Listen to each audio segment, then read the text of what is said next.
सभी भक्तजनों को मेरा निवन प्रणाम। राम राम, जय श्री कृष्णा। पूनम सिहा की दुनिया में आप सभी का बहुत बहुत स्वागत है। श्रीमद् भगवत गीता के 11वें अध्याय का महात्म्य। श्री महादेव जी कहते हैं, प्रिय, गीता के वर्णन से संबंध रखने वाली कथा एवं विश्वरूप अध्याय के पावन महात्म्य को श्रवण करो।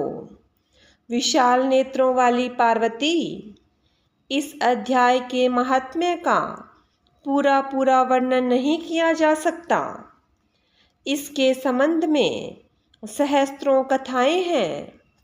उनमें से एक यहाँ कही जाती है। प्रणीता नदी के तट पर मेघंकर नाम से विख्यात एक बहुत बड़ा नगर है। उसके प्राकार, चारदीवारी और गोपुर द्वार बहुत ऊंचे हैं। वहाँ बड़ी बड़ी विश्रामशालाएं हैं, जिनमें सोने के खंभे शोभा दे रहे हैं। उस नगर में श्रीमान सुखी, शांत, सदाचारी और जितेंद्रिय मनुष्यों का निवास है। वहाँ हाथ में शारंग नामक धनुष धारण करने वाले जगदीश्वर भगवान विष्णु विराजमान हैं। वे पर ब्रह्म के साकार स्वरूप हैं। संसार के नेत्रों को जीवन प्रदान करने वाले हैं। उनका गौरवपूर्ण श्री विग्रह भगवती लक्ष्मी के नेत्र कमलों द्वारा पूजित होता है। भगवान की वह झांकी वामन अवतार की है। मेघ के समान उनका श्याम वर्ण तथा कोमल आकृति है। वक्षस्थल पर श्रीवत्स का चिन्ह शोभा पाता है। वे कमल और वनमाला से विभूषित हैं। अनेक प्रकार के आभूषणों से सुशोभित हो भगवान वामन रतन युक्त समुद्र के सदृश जान पड़ते हैं। पीतांबर से उनके श्याम विग्रह की कांति ऐसी प्रतीत होती है मानो चमकती हुई बिजली से घिरा हुआ स्निग्ध मेघ शोभा पा रहा हो। उन भगवान वामन का दर्शन करके जीव जन्म एवं संसार के बंधन से मुक्त हो जाता है। उस नगर में मेखला नामक महान तीर्थ है, जिसमें स्नान करके मनुष्य शाश्वत बैकुंठ धाम को प्राप्त होता है।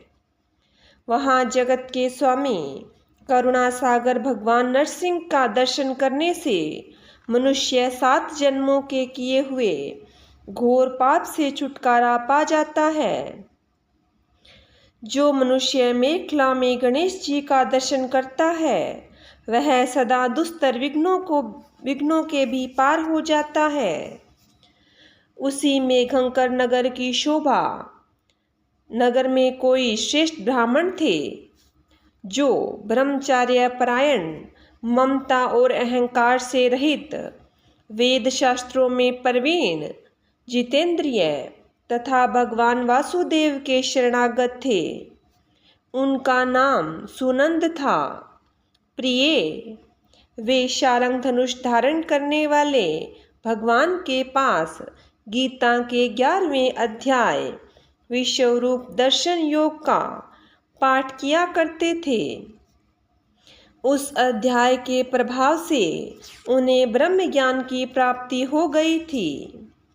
परमानंद संदेह से पूर्ण उत्तम ज्ञानमय समाधि के द्वारा इंद्रियों के अंतर्मुख हो जाने के कारण वे निश्चल स्थिति को प्राप्त हो गए थे और सदा जीवन मुक्त योगी की स्थिति में रहते थे।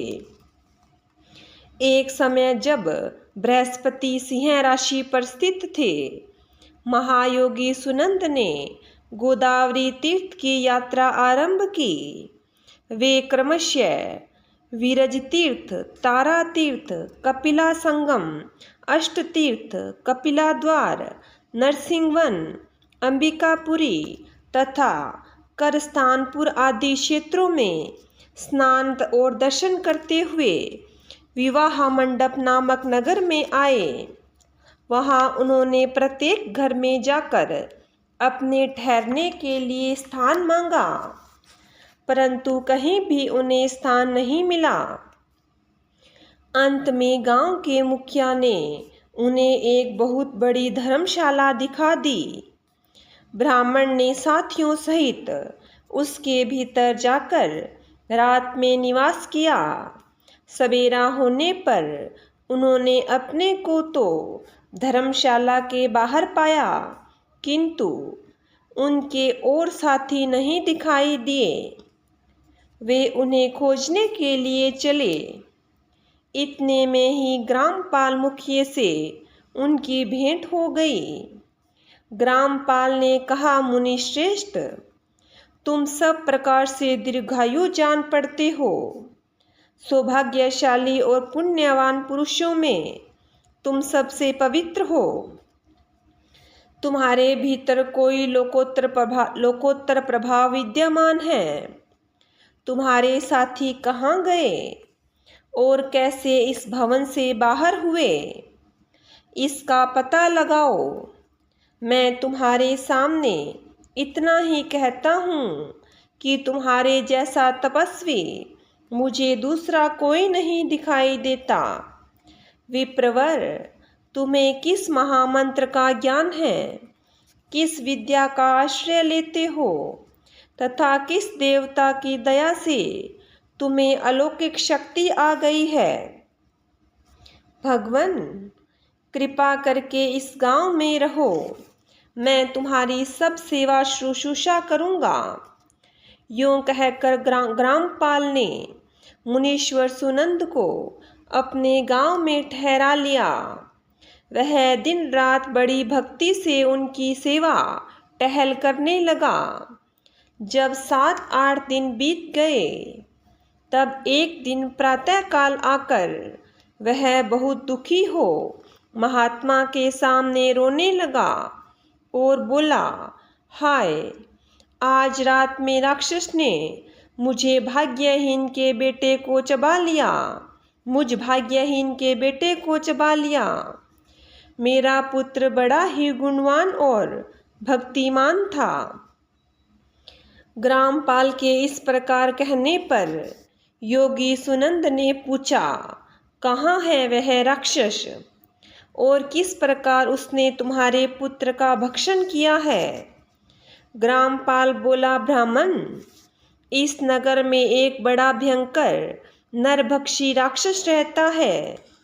वह प्रतिदिन आकर इस नगर के मनुष्यों को खा लिया करता था। एक दिन समस्त नगर निवासियों ने मिलकर उससे प्रार्थना की, राक्षस, तुम हम सब लोगों की रक्षा करो।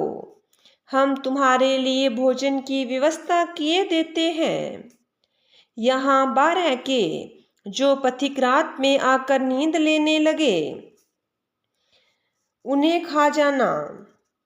यहाँ बाहर के जो पथिक रात में आकर नींद लेने लगे, उन्हें खा जाना। इस प्रकार नागरिक मनुष्यों के गांव में मुझ मुखिया द्वारा इस धर्मशाला में भेजे हुए पथिकों को ही राक्षस का आहार निश्चित किया। अपने प्राणों की रक्षा के लिए ही उन्हें ऐसा करना पड़ा। तुम भी अन्य राहगीरों के साथ इस घर में आकर सोए थे, किंतु राक्षस ने उन सबको तो खा लिया, केवल तुम्हें छोड़ दिया है। द्विजोत्तम, तुम में ऐसा क्या प्रभाव है, इस बात को तुम ही जानते हो। इस समय मेरे पुत्र का एक मित्र आया था, किंतु मैं उसे पहचान न सका। वह मेरे पुत्र को बहुत ही प्रिय था, किंतु अन्य राहगीरों के साथ उसे भी मैंने उसी धर्मशाला में भेज दिया। मेरे पुत्र ने जब सुना कि मेरा मित्र भी उसमें प्रवेश कर गया है, तब वह उसे वहां से ले आने के लिए गया, परंतु राक्षस ने उसे भी खा लिया। आज सवेरे मैंने बहुत दुखी होकर उस पिशाच से पूछा, ओ दुष्टात्मन, तूने रात में मेरे पुत्र को भी खा लिया। तुम्हारे पेट में पड़ा हुआ मेरा पुत्र जिससे जीवित हो सके, ऐसा कोई उपाय यदि हो तो बता। राक्षस ने कहा, ग्रामपाल, धर्मशाला के भीतर घुसे हुए तुम्हारे पुत्र के न जानने के कारण मैंने भक्षण किया है। अन्य पथिकों के साथ तुम्हारा पुत्र भी अनजान में ही मेरा ग्रास बन गया है। वह मेरे उदर में जिस प्रकार जीवित और रक्षित रह सकता है, वह उपाय स्वयं विधाता ने ही कर दिया है। जो ब्राह्मण सदा गीता के 11वें अध्याय का पाठ करता हो, उसके प्रभाव से मेरी मुक्ति होगी और मरे हुओं को पुनः जीवन प्राप्त होगा। यहाँ कोई ब्राह्मण रहते हैं जिनको मैंने एक दिन धर्मशाला से बाहर कर दिया था। वे निरंतर गीता के 11वें अध्याय का जप किया करते हैं। इस अध्याय के मंत्र से 7 बार अभिमंत्रित करके यदि वे मेरे ऊपर जल का छींटा दे तो निसंदेह मेरा शाप से उद्धार हो जाएगा। इस प्रकार उस राक्षस का संदेश पाकर मैं तुम्हारे निकट आया हूँ। ब्राह्मण ने पूछा, ग्रामपाल, जो रात में सोए हुए मनुष्यों को खाता है, वह प्राणी किस पाप से राक्षस हुआ? ग्रामपाल बोला, ब्राह्मण, पहले इस गांव में कोई किसान ब्राह्मण रहता था। एक दिन वह अगहनी के खेत की क्यारियों की रक्षा करने में लगा था। वहां से थोड़ी ही दूर पर एक बहुत बड़ा गिद्ध किसी राही को मारकर खा रहा था। उसी समय एक तपस्वी कहीं से आ निकले, जो उस राही को बचाने के लिए दूर से ही दया दिखाते आ रहे थे। गिद्ध उस राही को खाकर आकाश में उड़ गया। तब तपस्वी ने कुपित होकर उस किसान से कहा, ओ दुष्ट हलवाहे, तुझे धिक्कार है। तू बड़ा ही कठोर और निर्दयी है। दूसरे की रक्षा से मुंह मोड़कर केवल पेट पालने के धंधे में लगा है। तेरा जीवन नष्ट प्राय है। अरे, जो चोर, दाढ़ वाले जीव, सर्प, शत्रु, अग्नि, विष, जल, गिद्ध, राक्षस, भूत और बेताल आदि के द्वारा घायल हुए मनुष्यों की शक्ति होते हुए भी उपेक्षा करता है, वह उनके वध का फल पाता है। जो शक्तिशाली होकर भी चोर आदि के चंगुल में फंसे हुए ब्राह्मण को छुड़ाने की चेष्टा नहीं करता, वह घोर नरक में पड़ता है और पुनः भेड़िए की योनि में जन्म लेता है। जो वन में मारे जाते हुए तथा गिद्ध और व्याघ्र की दृष्टि में पड़े हुए जीव की रक्षा के लिए छोड़ो छोड़ो की पुकार करता है, वह परम गति को प्राप्त होता है। जो मनुष्य गौओं की रक्षा के लिए व्याघ्र, भील तथा दुष्ट राजाओं के हाथ से मारे जाते हैं, वे भगवान विष्णु के उस परम पद को पाते हैं जो योगियों के लिए भी दुर्लभ है।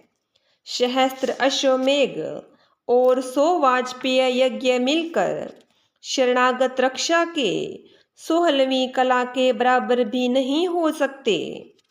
दीन तथा भयभीत जीव की उपेक्षा करने से पुण्यवान पुरुष भी समय आने पर कुंभीपाक नामक नरक में पकाया जाता है। तूने दुष्ट गिद्ध के द्वारा खाए हुए राही को देखकर उसे बचाने में समर्थ होते हुए भी उसकी रक्षा नहीं की। इससे तू निर्दयी जान पड़ता है। अतः तू राक्षस हो जा। हलवाहा बोला, महात्मन, मैं यहाँ उपस्थित अवश्य था, किंतु मेरे नेत्र बहुत देर से खेत की रक्षा में लगे थे, अतः पास होने पर भी गिद्ध के द्वारा मारे जाते हुए इस मनुष्य को मैं नहीं जान सका। अतः मुझ दीन पर आपको अनुग्रह करना चाहिए। तपस्वी ब्राह्मण ने कहा, जो प्रतिदिन गीता के 11वें अध्याय का जप करता है, उस मनुष्य के द्वारा अभिमंत्रित जल जब तुम्हारे मस्तक पर पड़ेगा, उस समय तुम्हें शाप से छुटकारा मिल जाएगा। यह कहकर तपस्वी ब्राह्मण चले गए और वह हलवाहा राक्षस हो गया। अतः द्विजश्रेष्ठ, तुम चलो और 11वें अध्याय से तीर्थ के जल को अभिमंत्रित करो, फिर अपने ही हाथ से उस राक्षस के मस्तक पर उसे छिड़क दो। ग्रामपाल की यह सारी प्रार्थना सुनकर ब्राह्मण का हृदय करुणा से भर गया। वे बहुत अच्छा कहकर उसके साथ राक्षस के निकट गए। वे ब्राह्मण योगी थे। उन्होंने विश्वरूप दर्शन नामक 11वें अध्याय से जल अभिमंत्रित करके उस राक्षस के मस्तक पर डाला। गीता के 11वें अध्याय के प्रभाव से वह शाप से मुक्त हो गया। उसने राक्षस देह का परित्याग करके चतुर्भुज रूप धारण कर लिया तथा उसने जिन सहस्त्र पथिकों का भक्षण किया था, वे भी शंख, चक्र एवं गदा धारण किए चतुर्भुज रूप हो गए। तत्पश्चात वे सभी विमान पर आरूढ़ हुए। इतने में ही ग्रामपाल ने राक्षस से कहा, निशाचर, मेरा पुत्र कौन है, उसे दिखाओ। उसको यूं कहने पर दिव्य बुद्धि वाले राक्षस ने कहा, ये जो तमाल के समान श्याम, 4 भुजाधारी, माणिक्यमय मुकुट से सुशोभित तथा दिव्य दिव्य मणियों से बने हुए कुंडलों से अलंकृत है, हार पहनने के कारण जिसके कंधे मनोहर प्रतीत होते हैं, जो सोने के भुजबंदों से विभूषित, कमल के समान नेत्र वाले, स्निग्ध रूप तथा हाथ में कमल लिए हुए हैं और दिव्य विमान पर बैठकर देवत्व को प्राप्त हो चुके हैं, इन्हीं को अपना पुत्र समझो। यह सुनकर ग्रामपाल ने उसी रूप में अपने पुत्र को देखा और उसे अपने घर ले जाना चाहा। यह देख उसका पुत्र हंस पड़ा और इस प्रकार कहने लगा। पुत्र बोला, ग्रामपाल, कई बार तुम भी मेरे पुत्र हो चुके हो। पहले मैं तुम्हारा पुत्र था, किंतु अब देवता हो गया हूँ। इन ब्राह्मण देवता के प्रसाद से बैकुंठ धाम को जाऊंगा। देखो, यह निशाचर भी चतुर्भुज रूप को प्राप्त हो गया। 11वें अध्याय के महात्म्य से यह सब लोगों के साथ श्री विष्णु धाम को जा रहा है। अतः तुम भी इन ब्राह्मण देव से गीता के 11वें अध्याय का अध्ययन करो और निरंतर उसका जप करते रहो। इसमें संदेह नहीं कि तुम्हारी भी ऐसी ही उत्तम गति होगी। तात, मनुष्यों के लिए साधु पुरुषों का संग सर्वथा दुर्लभ है, वह भी इस समय तुम्हें प्राप्त है। अतः अपना अभीष्ट सिद्ध करो। धन, भोग, दान, यज्ञ, तपस्या और पूर्वजन पूर्व कर्मों का क्या लेना है।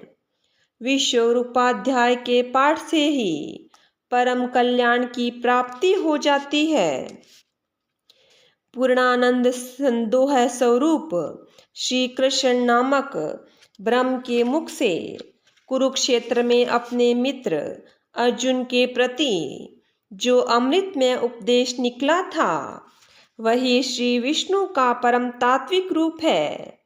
तुम उसी का चिंतन करो। वह मोक्ष के लिए प्रसिद्ध रसायन है। संसार भय से डरे हुए मनुष्यों की आदि व्याधि का विनाशक तथा अनेक जन्म के दुखों का नाश करने वाला है। मैं उसके सिवा दूसरे किसी साधन को ऐसा नहीं देखता, अतः उसी का अभ्यास करो। श्री महादेव जी कहते हैं, यूं कहकर वह सबके साथ श्री विष्णु जी के परम धाम को चला गया। तब ग्रामपाल ने ब्राह्मण के मुख से उस अध्याय को पढ़ा। फिर वे दोनों ही उसके महात्म्य से विष्णु धाम को चले गए। पार्वती, इस प्रकार तुम्हें 11वें अध्याय की महात्म्य कथा सुनाई है। इसके श्रवण से महान पातकों का नाश हो जाता है। ओम श्री परमात्मने नमः। 11वां अध्याय। इस प्रकार भगवान के वचन सुनकर अर्जुन बोले, हे भगवान, मेरे पर अनुग्रह करने के लिए परम गोपनीय आध्यात्म विषयक वचन अर्थात उपदेश आपके द्वारा जो कहा गया उससे मेरा यह अज्ञान नष्ट हो गया है। क्योंकि हे कमल नेत्र, मैंने भूतों की उत्पत्ति और प्रलय आपसे विस्तार पूर्वक सुने हैं तथा आपका अविनाशी प्रभाव भी सुना है। हे परमेश्वर, आप अपने को जैसा कहते हो वह ठीक ऐसा ही है, परंतु हे पुरुषोत्तम, आपके ज्ञान, ऐश्वर्य, शक्ति, बल, वीर्य तथा तेज युक्त रूप को प्रत्यक्ष देखना चाहता हूँ। इसलिए हे प्रभु, मेरे द्वारा वह आपका रूप देखा जाना शक्य है। ऐसा यदि मानते हैं तो हे योगेश्वर, आप अपने अविनाशी स्वरूप का मुझे दर्शन कराइए। इस प्रकार अर्जुन की प्रार्थना करने पर श्री कृष्ण भगवान बोले, हे पार्थ, मेरे सैकड़ों तथा हजारों नाना प्रकार के और नाना वर्ण तथा आकृति वाले अलौकिक रूपों को देख। हे भरतवंशी अर्जुन, मेरे में आदित्यों को अर्थात अदिति के 12 पुत्रों को और 8 वसुओं को, 11 रुद्रों को तथा दोनों अश्विनी कुमारों को तथा 49 मरुदगणों को देख तथा और भी बहुत से पहले न देखे हुए आश्चर्यमय रूपों को देख। हे गुड़ाकेश, अब इस मेरे शरीर में एक जगह स्थित हुए चराचर सहित संपूर्ण जगत को देख तथा और भी जो कुछ देखना चाहता है सो देख, परंतु मेरे को इन अपने प्राकृत नेत्रों के द्वारा देखने को निसंदेह समर्थ नहीं है। इसी से मैं तेरे लिए दिव्य अर्थात अलौकिक चक्षु देता हूँ। इससे तो मेरे प्रभाव को और योग शक्ति को देख। संजय बोले, हे राजन, महायोगेश्वर और सब पापों के नाश करने वाले भगवान ने इस प्रकार कहकर उसके उपरांत अर्जुन के लिए परम ऐश्वर्य युक्त दिव्य स्वरूप दिखाया। उस अनेक रूप और नेत्रों से युक्त तथा अनेक अद्भुत दर्शनों वाले एवं बहुत से दिव्य भूषणों से युक्त और बहुत से दिव्य शस्त्रों को हाथों में उठाए हुए तथा दिव्य माला और वस्त्रों को धारण किए हुए और दिव्य गंध का अनुलेपन किए हुए एवं सब प्रकार के आश्चर्यों से युक्त सीमा रहित विराट स्वरूप परम देव परमेश्वर को अर्जुन ने देखा। हे राजन, आकाश में 1000 सूर्यों के एक साथ उदय होने से उत्पन्न हुआ जो प्रकाश हुए, वह भी उस विश्वरूप परमात्मा के प्रकाश से सदृश कदाचित ही होवे।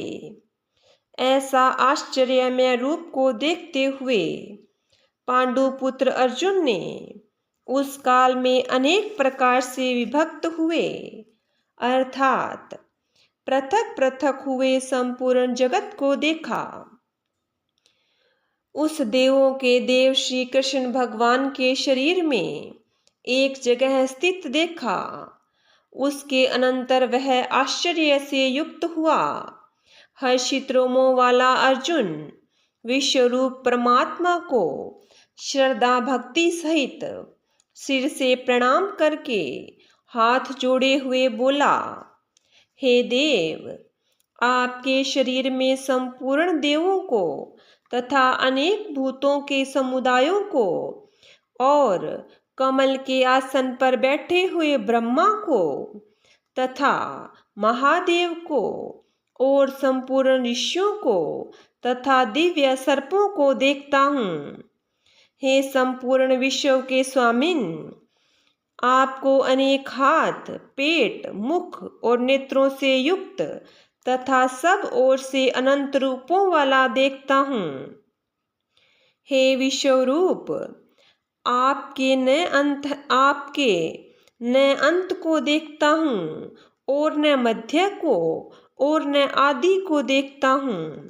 हे विष्णु, आपको मैं मुकुट युक्त, गदा युक्त और चक्र युक्त तथा सब ओर से प्रकाशमान तेज का पुंज, प्रज्वलित अग्नि और सूर्य के सदृश्य ज्योति युक्त देखने में अति गहन और अपरिमेय स्वरूप सब ओर से देखता हूँ। इसलिए हे भगवान, आप ही जानने योग्य परम अक्षर हैं, अर्थात पर ब्रह्म परमात्मा है, और आप ही इस जगत के परम आश्रय हैं तथा आप ही अनादि धर्म के रक्षक हैं और आप ही अविनाशी सनातन पुरुष है, ऐसा मेरा मत है। हे परमेश्वर, मैं आपको आदि अंत और मध्य से रहित तथा अनंत सामर्थ्य से युक्त और अनंत हाथों वाला तथा चंद्र सूर्य रूप नेत्रों वाला और प्रज्वलित अग्नि रूप मुख वाला तथा अपने तेज से इस जगत को तपायमान करता हुआ देखता हूँ। हे महात्मन, यह स्वर्ग और पृथ्वी के बीच का संपूर्ण आकाश तथा सब दिशाएं एक आप से ही परिपूर्ण हैं तथा आपके इस अलौकिक और भयंकर रूप को देखकर तीनों लोग अति व्यथा को प्राप्त हो रहे हैं। हे गोविंद, वे सब देवताओं के समूह हैं, आप में ही प्रवेश करते हैं और कई एक भयभीत होकर हाथ जोड़े हुए आपके नाम और गुणों का उच्चारण करते हैं तथा महर्षि और सिद्धों के समुदाय कल्याण होवे, ऐसा कहकर उत्तम उत्तम स्रोतों के द्वारा आपकी स्तुति करते हैं। हे परमेश्वर, जो 11 रुद्र और 12 आदित्य तथा 8 वसु और साध्यगण, विश्वदेव तथा अश्विनी कुमार और मरुदगण और पितरों का समुदाय तथा गंधर्व, यक्ष, राक्षस और सिद्धगणों के समुदाय हैं, वे सभी विस्मित हुए आपको देखते हैं। हे महाबाहो, आपके बहुत मुख और नेत्रों वाले तथा बहुत हाथ, जंघा और पैरों वाले और बहुत उदरों वाले तथा बहुत सी विकराल दाढ़ों वाले महान रूप को देखकर सब लोग व्याकुल हो रहे हैं तथा मैं भी व्याकुल हो रहा हूँ, क्योंकि हे विष्णु, आकाश के साथ स्पर्श किए हुए देदीप्यमान अनेकों रूपों से युक्त तथा फैलाए हुए मुख और प्रकाशमान विशाल नेत्रों से युक्त आपको देखकर भयभीत अंतःकरण वाला मैं धीरज और शांति को नहीं प्राप्त होता हूँ। हे भगवन, आपके विकराल दाढ़ों वाले और प्रलय काल की अग्नि के समान प्रज्वलित मुखों को देखकर दिशाओं को नहीं जानता हूँ और सुख को भी नहीं प्राप्त होता हूँ। इसलिए हे देवेश, हे जगन निवास, आप प्रसन्न हुए।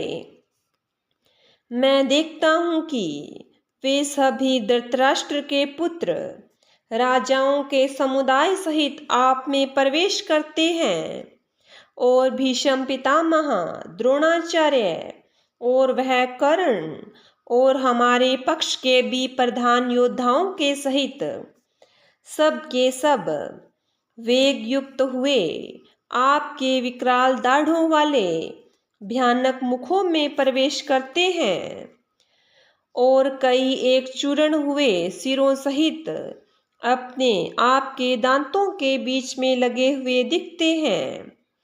हे विश्वमूर्ते, जैसे नदियों के बहुत से जल का प्रवाह समुद्र के ही सम्मुख दौड़ते हैं अर्थात समुद्र में प्रवेश करते हैं, वैसे ही वे शूरवीर मनुष्यों के समुदाय भी आपके प्रचलित हुए मुखों में प्रवेश करते हैं। अथवा जैसे पतंग मोह के वश होकर नष्ट होने के लिए प्रज्वलित अग्नि में अति वेग से युक्त हुए प्रवेश करते हैं, वैसे ही यह सब लोग भी अपने नाश के लिए आपके मुखों में अति वेग से युक्त हुए प्रवेश करते हैं और आप उन संपूर्ण लोकों को प्रज्वलित मुखों द्वारा ग्रसन करते हुए सब ओर से चाट रहे हैं। हे विष्णु, आपका उग्र प्रकाश संपूर्ण जगत को तेज के द्वारा परिपूर्ण करके तपायमान करता है। हे भगवन, कृपा करके मेरे प्रति कहिए कि आप उग्र रूप वाले कौन हैं। हे देवों में श्रेष्ठ, आपको नमस्कार होवे। आप प्रसन्न होइए। आदि स्वरूप आपको मैं तत्व से जानना चाहता हूँ, क्योंकि आपकी प्रवृत्ति को मैं नहीं जानता। इस प्रकार अर्जुन के पूछने पर श्री कृष्ण भगवान बोले, हे अर्जुन, मैं लोकों का नाश करने वाला बढ़ा हुआ महाकाल हूँ। इस समय इन लोकों के नष्ट करने के लिए प्रवृत्त हुआ हूँ। इसलिए जो प्रतिपक्षियों की सेना में स्थित हुए योद्धा लोग हैं, वे सब तेरे बिना भी नहीं रहेंगे, अर्थात तेरे युद्ध न करने से भी इन सब का नाश हो जाएगा। इससे तू खड़ा हो और यश को प्राप्त कर तथा शत्रुओं को जीतकर धन धान्य से संपन्न राज्य को भोग और यह सब शूरवीर पहले से ही मेरे द्वारा मारे हुए हैं। हे सव्यसाचिन, तू तो केवल निमित्त मात्र ही हो जा तथा इस द्रोणाचार्य और भीष्म पितामह तथा जयद्रथ और कर्ण तथा और भी बहुत से मेरे द्वारा मारे हुए शूरवीर योद्धाओं को तू मार और भय मत कर। निसंदेह तू युद्ध में वैरियों को जीतेगा, इसलिए युद्ध कर। इसके उपरांत संजय बोले, हे राजन, केशव भगवान के इस वचन को सुनकर मुकुटधारी अर्जुन हाथ जोड़े हुए कांपता हुआ नमस्कार करके फिर भी भयभीत हुआ प्रणाम करके भगवान श्री कृष्ण के प्रति गदगद वाणी से बोला कि हे अंतर्यामिन, यह योग्य ही है कि जो आपके नाम और प्रभाव से कीर्तन से जगत को अति हर्षित होता है और अनुराग को भी प्राप्त होता है तथा भयभीत हुए राक्षस लोग दिशाओं में भागते हैं और सब सिद्ध गणों के समुदाय नमस्कार करते हैं। हे महात्मन, ब्रह्मा के भी आदि कर्ता और सबसे बड़े आपके लिए वे कैसे नमस्कार नहीं करें, क्योंकि हे अनंत, हे देवेश, हे जगन्निवास, जो सत असत और उनसे भी परे अक्षर अर्थात सच्चिदानंद घन ब्रह्म है, वह आप ही हैं। हे प्रभु, आप आदि देव और सनातन पुरुष हैं। आप इस जगत के परम आश्रय और जानने वाले तथा जानने योग्य और परम धाम हैं। हे अनंत रूप, आपसे यह सब जगत व्याप्त तथा परिपूर्ण है। हे हरे, आप वायु, यमराज, अग्नि, वरुण, चंद्रमा और प्रजा के स्वामी ब्रह्मा तथा ब्रह्मा के भी पिता हैं। आपके लिए हजारों बार नमस्कार नमस्कार होवे। आपके लिए फिर भी बारंबार नमस्कार नमस्कार होवे। हे अनंत सामर्थ्य वाले, आपके लिए आगे से और पीछे से भी नमस्कार होवे। हे सर्वात्मन, आपके लिए सब ओर से ही नमस्कार होवे, क्योंकि अनंत पराक्रमशाली आप सब संसार को व्याप्त किए हुए हैं। इससे आप ही सर्वरूप है।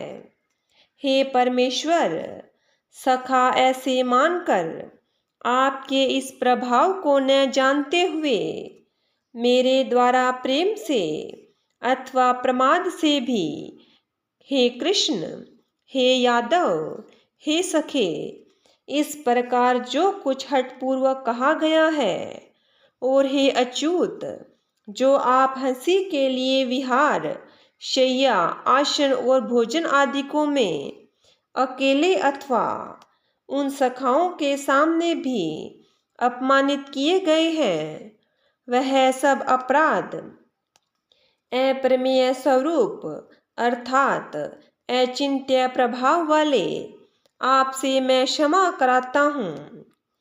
हे विश्वेश्वर, आप इस चराचर जगत के पिता और गुरु से भी बड़े गुरु और अति पूजनीय हैं। हे अतिशय प्रभाव वाले, तीनों लोकों में आपके समान भी दूसरा कोई नहीं है, फिर अधिक कैसे होवे। इससे हे प्रभु, मैं शरीर को अच्छी प्रकार चरणों में रख के और प्रणाम करके स्तुति करने योग्य आप ईश्वर को प्रसन्न होने के लिए प्रार्थना करता हूँ। हे देव, पिता जैसे पुत्र के और सखा जैसे सखा के और पति जैसे प्रिय स्त्री के, वैसे ही आप भी मेरे अपराध को सहन करने के लिए योग्य हैं। हे विश्वमूर्ते, मैं पहले न देखे हुए आश्चर्य में आपके इस रूप को देखकर हर्षित हो रहा हूँ और मेरा मन भय से अति व्याकुल भी हो रहा है। इसलिए हे देव, आप उस अपने चतुर्भुज रूप को ही मेरे लिए दिखाइए। हे देवेश, हे जगन्निवास, प्रसन्न होइए। हे विष्णु, मैं वैसे ही आपको मुकुट धारण किए हुए और गदा और चक्र हाथ में लिए हुए देखना चाहता हूँ। इसलिए हे विश्वरूप, हे सहस्त्रबाहो, आप उस ही चतुर्भुज रूप से युक्त होइए।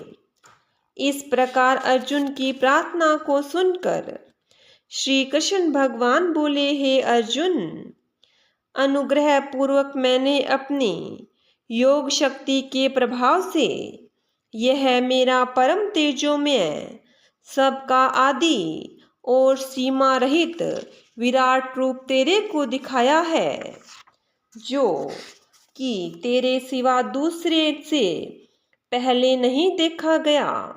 हे अर्जुन, मनुष्यलोक में इस प्रकार विश्व रूप वाला मैं न वेद और यज्ञों के अध्ययन से तथा न दान से और न क्रियाओं से और न उग्र तपों से ही तेरे सिवा दूसरे से देखा जाने को शक्य हूँ।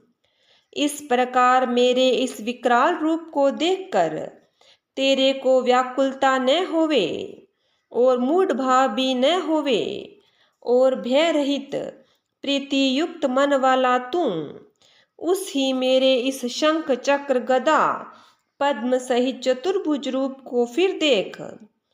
उसके उपरांत संजय बोले, हे राजन, वासुदेव भगवान ने अर्जुन के प्रति इस प्रकार कहकर फिर वैसे ही अपने चतुर्भुज रूप को दिखाया और फिर महात्मा कृष्ण ने सौम्य मूर्ति होकर इस भयभीत हुए अर्जुन को धीरज दिया। उसके उपरांत अर्जुन बोले, हे जनार्दन, आपके इस अति शांत मनुष्य रूप को देखकर अब मैं शांत चित हुआ अपने स्वभाव को प्राप्त हो गया हूँ।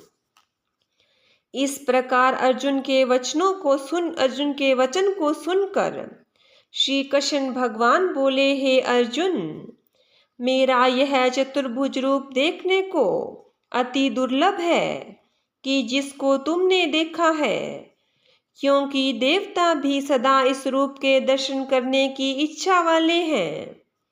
हे अर्जुन, न वेदों से, न तप से, न दान से और न यज्ञ से इस प्रकार चतुर्भुज रूप वाला मैं देखा जाने में शक्य हूँ कि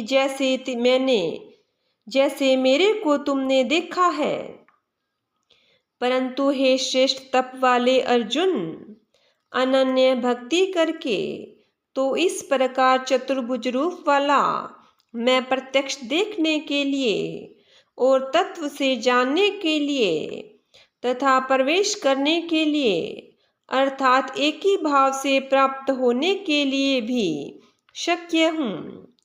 हे अर्जुन, जो पुरुष केवल मेरे ही लिए हैं, सब कुछ मेरा समझता हुआ यज्ञ, दान और तप आदि संपूर्ण कर्तव्य कर्मों को करने वाला है और मेरे परायण है, अर्थात मेरे को परम आश्रय और परम गति मानकर मेरी प्राप्ति के लिए तत्पर है तथा मेरा भक्त है, अर्थात मेरे नाम, गुण, प्रभाव और रहस्य के श्रवण, कीर्तन, मनन, ध्यान और पठन पाठन का प्रेम सहित निष्काम भाव से निरंतर अभ्यास करने वाला है और आसक्ति रहित अर्थात स्त्री, पुत्र और धन आदि संपूर्ण सांसारिक पदार्थों में स्नेह रहित है और संपूर्ण भूत प्राणियों में वैर भाव से रहित है। ऐसा वह अनन्य भक्ति वाला पुरुष मेरे को ही प्राप्त होता है। इति श्रीमद्भगवत गीता रूपी उपनिषद एवं ब्रह्म विद्या तथा योग शास्त्र विषयक श्री कृष्ण और अर्जुन के संवाद में विश्व रूप दर्शन योग नामक 11वां अध्याय। बोलिए विष्णु भगवान की जय हो। बोलिए कृष्ण भगवान की जय हो।